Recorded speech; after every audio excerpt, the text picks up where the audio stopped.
Cinema అవకాశాలు కల్పిస్తానని చెప్పి ఓ నటితో అసభ్యంగా ప్రవర్తించిన వ్యక్తిపై బంజారాహిల్స్ పోలీస్ స్టేషన్లో కేసు నమోదైంది.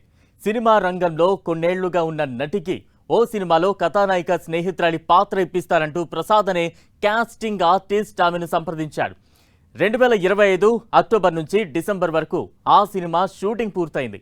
ఆనాటి నుంచి సినిమాలో నటించినందుకు ఇవ్వాల్సిన 90,000 పారితోషికంతో పాటు ప్రయాణ ఖర్చులకు సంబంధించి మరో 38,000 ఇవ్వకుండా కాస్టింగ్ ఆర్టిస్ట్ ప్రసాద్ కాలయాపన చేస్తూ వచ్చాడు.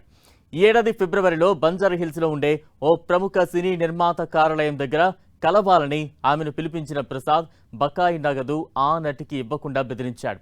బలవంతంగా ఆమెను కారులో ఎక్కించుకుని కొంత దూరం తీసుకువెళ్లాక మరిన్ని మంచి సినీ అవకాశాలు కల్పిస్తానని, తన కోరికలను తీర్చాలంటూ అసభ్యంగా ప్రవర్తించాడు. భయం, అవమానంతో అక్కడి నుంచి వెళ్లిపోయిన ఆమె జరిగిన సంఘటనను తల్లికి వివరించింది. దీంతో నటి తల్లి ప్రసాద్కు ఫోన్ చేసి నిలదీయగా ఆమెను సైతం దుర్భాషలాడి బెదిరించాడు. దీంతో నిందితుడి నుంచి రక్షణ కల్పించాలని ఆ నటి ఫిర్యాదు చేయగా బంజారాహిల్స్ పోలీసులు కేసు నమోదు చేశారు.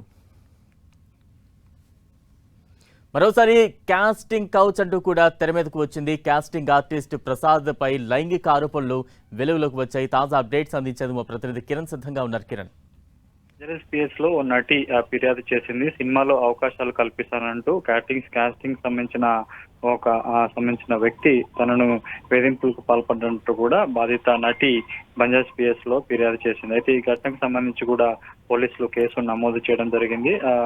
ఒక సినిమాలో హీరోయిన్ ఫ్రెండ్ కి సంబంధించిన క్యారెక్టర్ ఇప్పిస్తా అని చెప్పి కూడా ప్రసాద్ తనను నమ్మించే ప్రయత్నం చేశాడు. ఆ తర్వాత డబ్బులు ఇవ్వకుండా మోసం చేసే ప్రయత్నం చేశాడు. ఆ తర్వాత డబ్బుల గురించి అడిగినప్పుడు ఓ నిర్మాత కార్యాలయానికి రావాలంటూ కూడా ఫోన్ చేసి అక్కడ నుంచి కారులో ఎక్కించుకున్న తర్వాత తన మీద లైంగిక వేధింపులకు పాల్పడ్డంటూ కూడా ఆ నటి ఫిర్యాదులో పేర్కొంది. వాస్తవానికి డబ్బుల విషయంలో అలా ఫిర్యాదు చేసిందా, లేకపోతే ప్రసాద్ వాస్తవానికి ఆమెతో మిస్బిహేవ్ చేశాడన్న కోణంలో కూడా పోలీసులు దర్యాప్తు చేశారు. ఎందుకంటే చాలా కాలం తర్వాత మరొకసారి టాలీవుడ్ కు సంబంధించిన ఇండస్ట్రీలో ఈ తరహా ఫిర్యాదు రావడం ప్రస్తుతానికైతే చర్చనీయాంశంగా మారింది. వాస్తవానికి కేసుకు సంబంధించి బాధిత మహిళ ఇచ్చిన ఫిర్యాధారంగా కేసు నమోదు చేస్తున్నారు. ఇక ప్రసాద్ గతంలో కూడా ఈ తరహా చేశాడు, లేకపోతే ఎందుకు డబ్బుల విషయంలోనే ఇద్దరి మధ్య మనస్పర్ధలు రావడంతో ఈ తరహా బెదిరింపులకు పాల్పడి కేసు నమోదు చేసిందా, లేకపోతే వాస్తవానికి ప్రసాద్ ఆమెతో మిస్బిహేవ్ చేశాడన్న కోణంలో కూడా పోలీసులు దర్యాప్తు చేస్తున్నారు.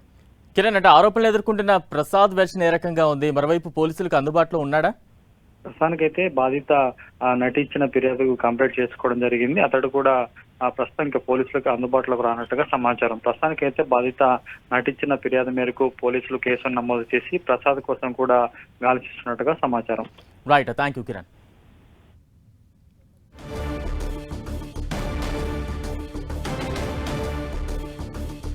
సినిమాలో అవకాశం ఇస్తానంటూ కూడా లైంగిక వేధింపులకు పాల్పడ్డాడంటూ కూడా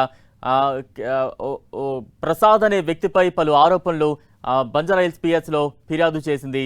ఒక సినీ నటి కాస్టింగ్ ఆర్టిస్ట్ ప్రసాద్ పై లైంగిక ఆరోపణలు చేస్తూ కూడా బంజారాహిల్స్ పిఎస్ లో కంప్లైంట్ ఇచ్చింది. దీనికి సంబంధించి ఇప్పటికే పోలీసులు విచారణ కూడా స్టార్ట్ చేశారు. అయితే ప్రస్తుతానికైతే ప్రసాద్ అన్న వ్యక్తి ఎవరైతే ఆరోపణలు ఎదుర్కొంటున్నాడో ఆయన ఇంకా అందుబాటులోకి రాలేదు అంటూ కూడా మనకి ఇప్పుడే అప్డేట్స్ కూడా వస్తూ ఉన్నాయి. తాను సినిమా చేసినందుకు డబ్బులు ఇవ్వాల్సింది పోయి తనను వేధిస్తున్నాడు, డబ్బులు ఇవ్వకుండా. మరోవైపు కారులో తనను ఎక్కించుకుని బెదిరించే ప్రయత్నం చేశాడంటూ కూడా ఆ నటి పోలీస్ స్టేషన్ను ఆశ్రయించింది.